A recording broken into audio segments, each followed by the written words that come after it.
This image here shows the famous confrontation on the bridge. This image represents the African Americans attempting to march in protest for the right to register and vote without harassment.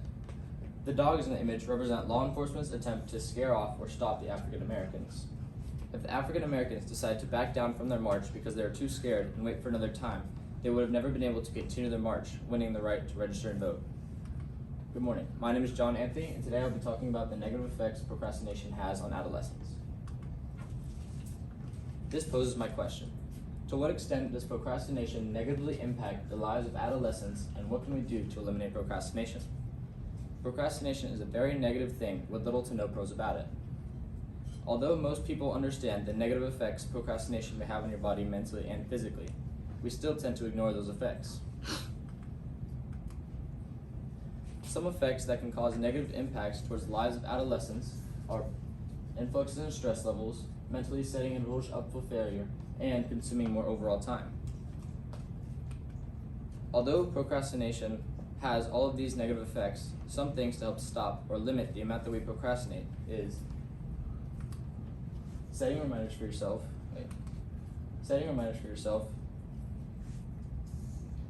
to not miss a deadline, and giving yourself short breaks so that you may not become burned out too quickly. Procrastination is one of the greatest creators of stress in the minds of adolescents. This is because procrastination causes an increase in stress as students do not want to do their work as it's assigned. Procrastination may also cause stress because the more you have to do, the more you begin having to dread doing those things. Dreading your work and things you have to do is a big reason that procrastination causes stress. The stress caused by procrastination may also convince people not to do the work entirely, ultimately leading to the fall in their grades or even where they stand in their job. Dominika Doktrova, author of Research of Mutual Connection and Differences Between Academic Procrastination and Excessive Internet Use Among College and University Students, states that academic procrastination is a predominant problem among students, affecting academic well-being and associated with negative consequences, including failure. So, why do adolescents procrastinate? According to the McLean Hospital, adolescents procrastinate because they're usually not interested in the assignment, they have self-doubt, they become too nervous, they get distracted very easily, and because they are perfectionists. This causes adolescents to delay their work a great amount, causing them to rush once they are nearing their deadline. This image here shows a graph of procrastination and stress levels corresponding with each other. As you can see, the procrastination scores match up with the stress scores almost identically. People who procrastinate tend to have high levels of anxiety as well as poor impulse control. Procrastination is even linked to physical illness for most people. People who procrastinate experience more stress and tend to delay treatments, which can create a cycle of poor health due to putting things off, stated by the McLean Hospital located in Massachusetts. Procrastination's correlation to people's stress are almost identical, proving that procrastination is highly related to the stress of adolescents.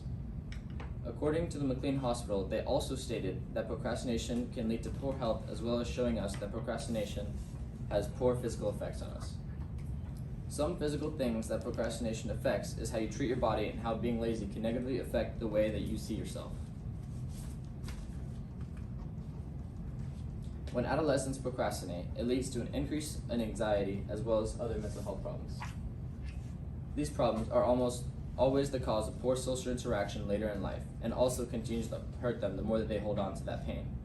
Bandura's recent research from I'll Go to Therapy Eventually states that lower efficiency people are shown to have weaker responses to pain and less motivation for pursuing their health problems. Bayreen Barron also says that there's a meaningful relationship between self-efficiency and mental health. Researchers have also found that their performance improves when students expect to work desirably and have positive self-assessment towards themselves, therefore providing an increase in mental health and physical stability.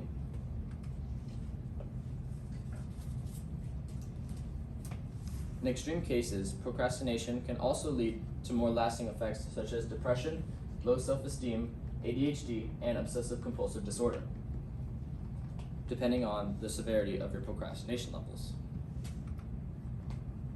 As you can see in this image provided by procrastination, participation, and performance in learning environments, the low procrastinators in the blue decided to get their work done starting earlier in the 10 weeks, leaving more free time, rather than the high procrastinators in the orange which they decided to get their work done slowly throughout all the 10 weeks, leaving less free time for them. In the end, this causes stress throughout the students who choose to wait to start their work, and positively affects the students who decide to get their work done earlier. The students who get their work done earlier also tend to have higher grades in school and also much greater time management skills. Although procrastination has all of these negative things that can affect your life mentally and physically, there are some ways to prevent or at least limit the amount that you procrastinate. Some of these reasons include, but are not limited to, setting reminders for yourself to get a task done and giving yourself a reasonable deadline to get your work done on time. Some limitations can include the small amounts of free time due to out-of-school activities, an increase in stress to fix the problems you already have, and most people tend to push themselves past their limits and become burned out too quickly. Thank you. Do you have any questions?